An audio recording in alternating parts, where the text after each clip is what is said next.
And I don't mean it disrespectfully when I say they just don't beat Jaron Ennis. In fact, that style is absolutely tailor-made for Boots. Do you feel like Boots belongs on the top pound for pound right now? Not yet. I don't think so. Not right now. I just, like you said, we have so many people right now, and because Vergil loves fighting tough guys. He doesn't run from anybody. He doesn't shy away from the tough matches. So that's like, hey, they're probably gonna announce it like within the next few days. I'm like, oh fuck, and then it didn't happen. It's the fight every boxing fan wants to see. Vergil Ortiz Jr. versus Jaron "Boots" Ennis. Two undefeated, primetime knockout artists seemingly destined to collide. But instead of being finalized, And downplay it, but I don't give a fuck. Jaron Boots Ennis is the best fighter in boxing today. I keep saying about Vergil, I respect those guys. I love Robert Garcia. The same thing will happen to Vergil Ortiz. It might take a few rounds longer, but he will absolutely slice him up. This dream matchup has turned into a nightmare of accusations, denials, and mixed messages. Both camps are calling the other out, each claiming the other side is the one running scared. And now, the truth about who's really avoiding the fight might finally be coming to light. The latest spark came from Oscar de la Hoya during the final press conference for Vergil Ortiz's upcoming clash with Erickson Lubin. Who's your dream fight? Who do you see yourself having a mega fight with in your career that's gonna, transcend you to the next level?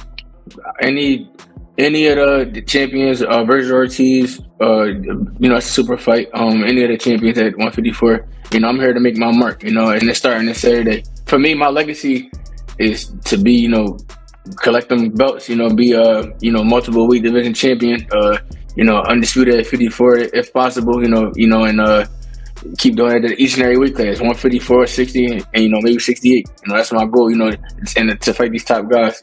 And, it's going to happen. One by one, we're going to bring him. The Golden Boy promoter didn't just hype his fighter. He fired direct shots at Boots Ennis and his promoter, Eddie Hearn, who are expected to attend the fight ringside. De La Hoya claimed their appearance isn't intimidation. It's a mistake. He boldly stated that once they see what Ortiz does in person, they'll be the ones too afraid to go through with the fight. if you go back to, if you rewind a bit, you remember when Boots Ennis fought and Eddie was like, let's fight Vergil now, and they were on TV on camera saying this and that, and then right after they were off camera, it's like nothing happened. We were calling out Boots Ennis and they didn't want to do it. They wanted a tune-up fight, this and that. I understand all that. As a fighter, yes, you want tune-up fights, but come on, how many tune-up fights do you need? But Oscar didn't stop there. He dropped a bombshell that flipped the entire script. According to him, Vergil Ortiz is ready at 154, and I'm glad, like I said, Boots Ennis is coming down to watch his fight. I'm actually really glad he is. But then again, I am afraid that Boots Ennis is gonna see Vergil and he's gonna tell Eddie, I don't want Vergil next. Let me have another tune-up fight. The mega fight was already close to being finalized. The contract's nearly done until Ennis's team suddenly backed out, saying they needed a tune-up fight first. First, the fight was gonna get made.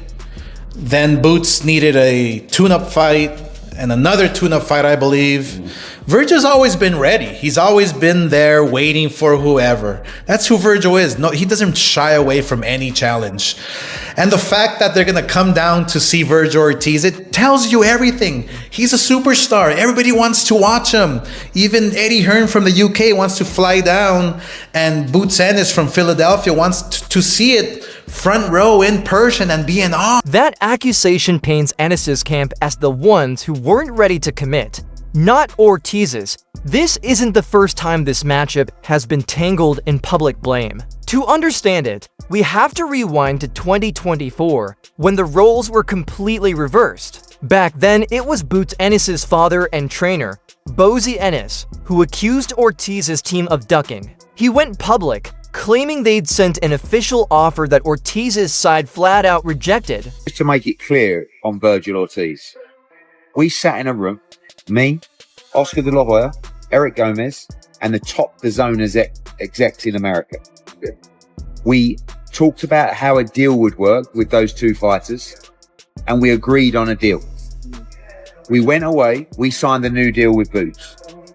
Part of that deal within the contract was the deal that we agreed with Golden Boy and the Zone to fight Vergil Ortiz. Boots signed it. Now, we didn't hear anything back. We told them we're going to fight in October.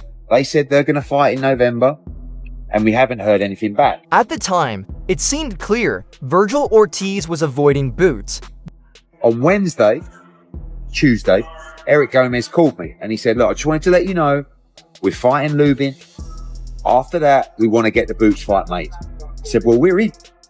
I don't, so I take their word for it, and I truly believe Oscar De La Hoya wants to make great fights.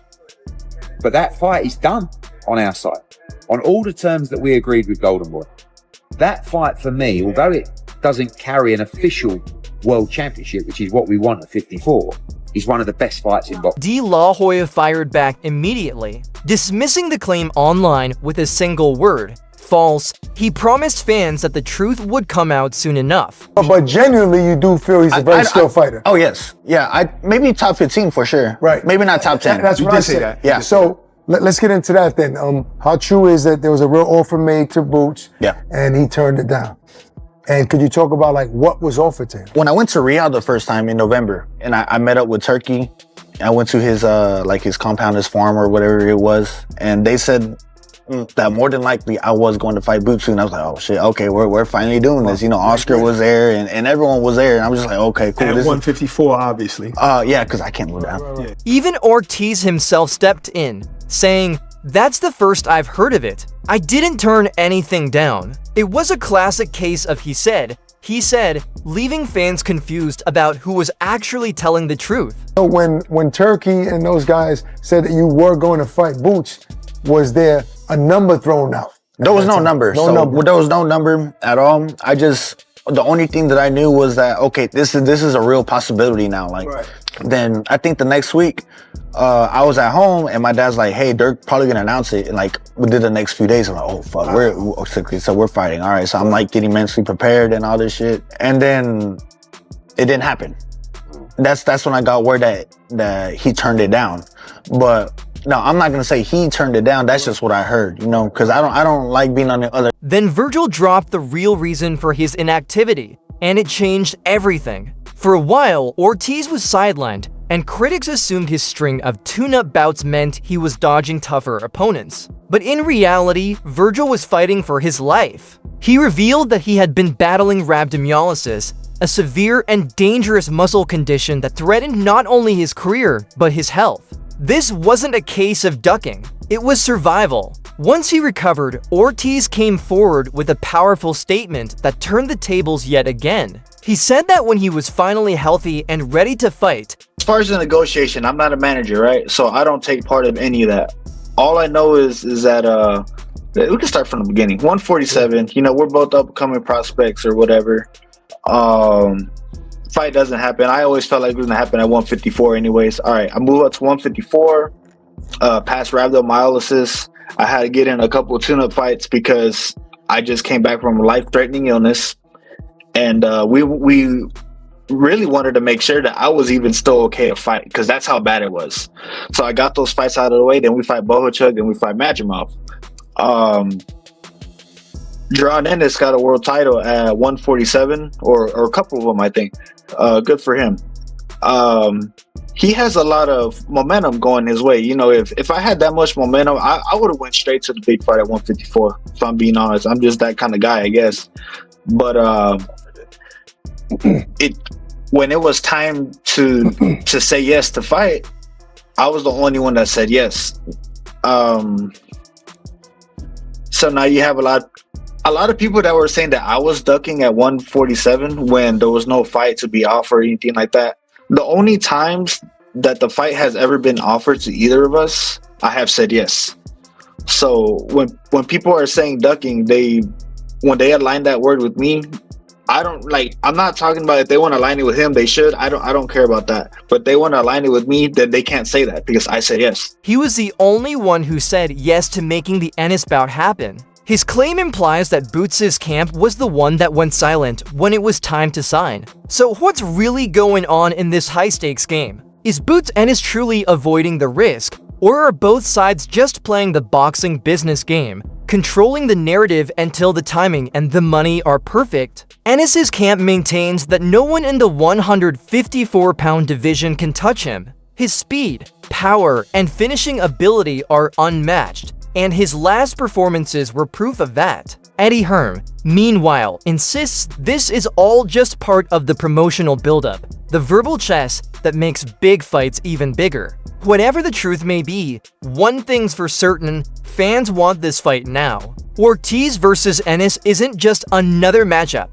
It's a collision between two rising superstars with everything to prove. That's all for today's video. If you enjoyed the breakdown, make sure to hit like, subscribe, and ring the bell so you never miss an update. And don't forget to drop your thoughts below. Who's really ducking who? Stay tuned and we'll catch you in the next video.